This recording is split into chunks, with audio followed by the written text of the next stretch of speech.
이번 장의 고개들이 문 쪽 첫 한부터 차례대로 도는 데는 꼭 12초가 걸린다.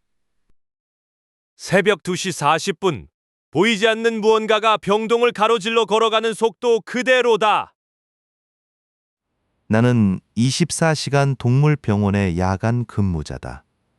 밤 10시에 출근해 아침 8시에 수술팀과 교대한다. 수술을 마친 개와 고양이들이 지하 병동의 입원장에서 팜을 나고 나는 2시간마다 수액 양과 호흡수를 확인한다. 병동에는 창이 없다. 낮이고 밤이고 형광등 빛이 똑같아서 시간은 차트와 모니터 속 숫자로만 흐른다. 밤의 병동은 조용한 편이다. 산소 발생기 돌아가는 소리와 이따금 담요 뒤척이는 소리가 전부다. 입원장은 8칸이다.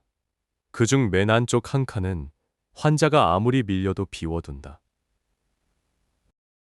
그 칸을 쓰지 말라는 것이 첫 출근 날 원장에게 들은 유일한 당부였다. 이 일을 시작하고 2주쯤 지난 밤에 나는 그 12초를 처음 보았다. 그날은 환자가 6이었다. 수술을 마치고 회복 중인 개간에 신부전으로 입원한 고양이가 2. 링거줄을 갈다가 첫 칸의 흰 스피츠가 소리 없이 고개를 드는 걸 봤다. 짖지도 않고 낑낑대지도 않고 그냥 병동 유리문 쪽을 바라봤다. 다음 순간 둘째 칸의 고양이가 같은 자리를 올려다봤고 스피츠의 고개는 벌써 조금 더 안쪽을 향해 있었다. 셋째 칸, 넷째 칸, 다섯째 칸. 고개들이 낮은 파도처럼 안쪽으로 넘어갔다. 시선이 훑고 간 복도를 나도 따라봤지만 거기에는 수액거리와 대걸레 그림자뿐이었다. 파도는 맨 안쪽 빈 칸 앞에서 멈췄다.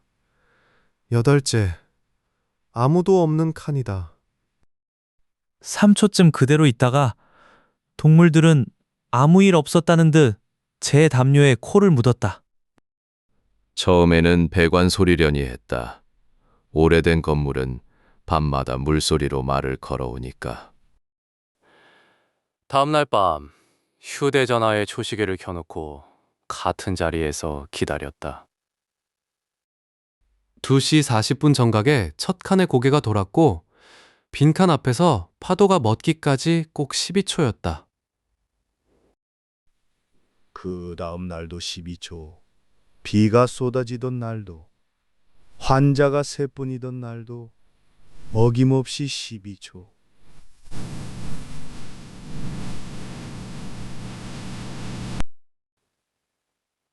넷째 칸의 16살 시추는 2 눈이 다 멀어 있었다. 그 애도 고개를 돌렸다. 같은 자리, 같은 속도로. 소리도 빛도 아니라는 뜻이 된다. 나는 그 생각을 너무 오래 붙들지 않기로 했다. 낮 근무자에게 지나가듯 물어도 봤지만 밤병동 일은 밤 사람끼리 이야기하라는 농담만 돌아왔다. 한 번은 시선이 지나는 길목에 일부러 서보았다. 고개들은 나를 피해가지 않았다. 내 정강이 어림을 무언가 그대로 지나쳐갔다. 지나간 뒤에야 발목이 시렸다. 한여름 지하병동에서 꼭 그 높이만. 전임자에게 전화를 건 것은 그 무렵이다. 3달 만에 갑자기 그만둔 사람이라고 들었다. 야간 업무 요령을 몇 가지 묻자. 그는 잠깐 말이 없다가 대답 대신 이렇게 말했다. 2시 40분에요. 어디를 보고 서 있는지만 조심하면 돼요. 그러고는 먼저 전화를 끊었다. 원장에게 그대로 옮겼더니 그는 차트에서 눈을 떼지 않은 채 되물었다. 8째 칸 비워놨죠? 비워두었다고 하자 원장은 고개를 끄덕였고 퇴근하는 내 등에 대고 한마디를 보탰다. 지나갈 때 등 돌리고 서 있지만 마세요. 그것만 지키면 순한 손님입니다. 순한 손님, 병원에서 쓰기에는 이상한 말이라고 생각했지만 곧 그 말을 다른 뜻으로 배우게 됐다.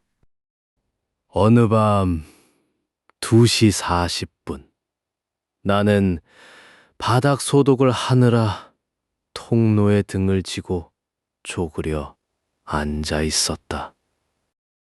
파도가 오는 기척에 무심코 초를 샜는데 12초가 지나도록 병동이 잠잠해지지 않았다. 돌아보니 고개들이 안쪽이 아니라 전부 나를, 정확히는 내 굽은 등을 보고 있었다. 일어나 몸을 돌리자.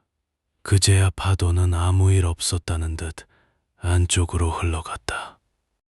그날은 발목이 아니라 목덜미가 시렸다. 밤새 얼음 주머니를 얹은 것처럼 꼭 한 뼘 넓이로. 삼킨 바늘을 위에서 꺼내는 수술을 받은 13살 발바리가 5째 칸에 들어온 것은 그 다음 주다. 보호자 할머니는 걔 이름이 콩이라고 했다.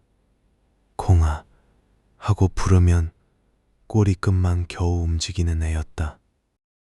실을 갖고 놀다가 바늘까지 삼켰다고 할머니는 접수대에서 같은 이야기를 몇 번이고 되풀이했다.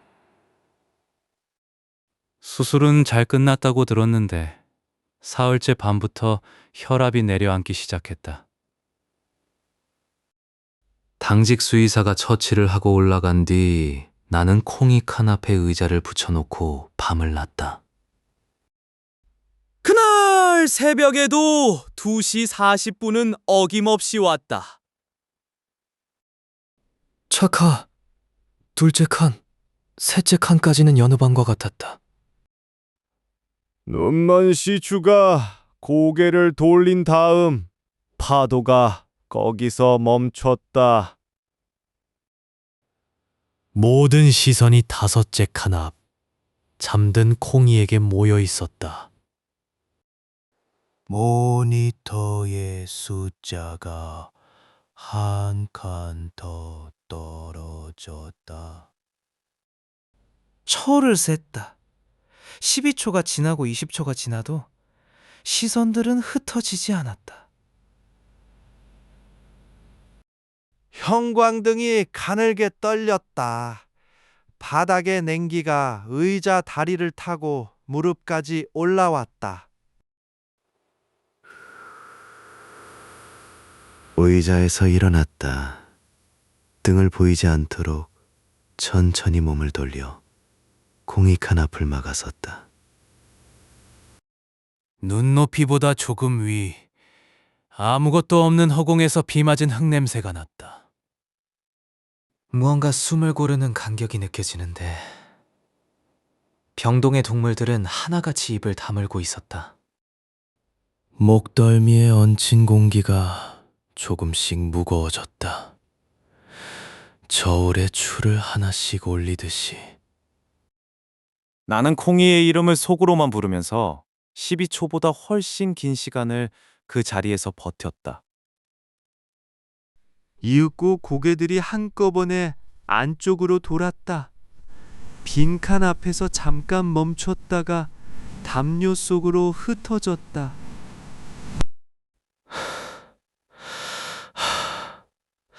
다리에 힘이 풀려 의자 등받이를 짚었다. 발목은 이번에는 허벅지까지 시렸다.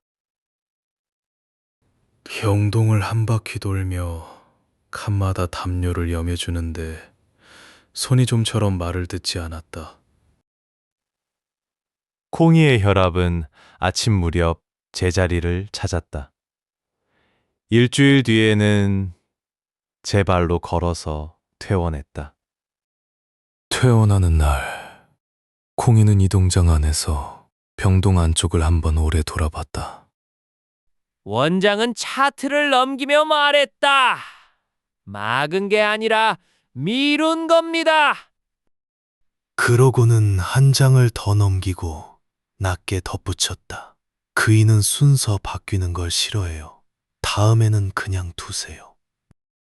다음에는 이라는 말의 뜻을 나는 끝내 되묻지 못했다.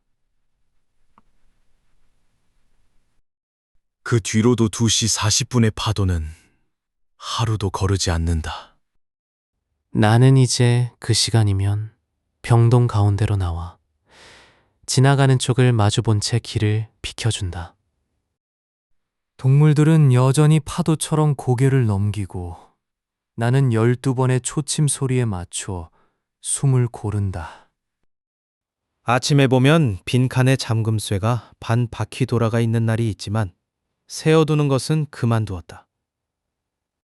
지난주에 콩이 보호자에게서 편지가 왔다. 마당 평상에 배를 깔고 자는 사진이 들어 있었다. 밥도 잘 먹고 살도 올랐다며 고맙다는 인사가 3번 적힌 편지였다. 다만 이상한 버릇이 하나 생겼다고 했다. 새벽 같은 시각이면 어김없이 깨어나 현관에서 안방 쪽으로 아주 천천히 고개를 돌린다는 것이다. 무언가를 눈으로 배웅하는 것 같다고 할머니는 적었다. 무서워하는 기색은 아니라고. 오히려 꼬리를 한번 천천히 흔든다고 했다. 나는 그 고개가 도는데 몇 초쯤 걸릴지 알 것 같아서 답장을 쓰다가 그만두었다.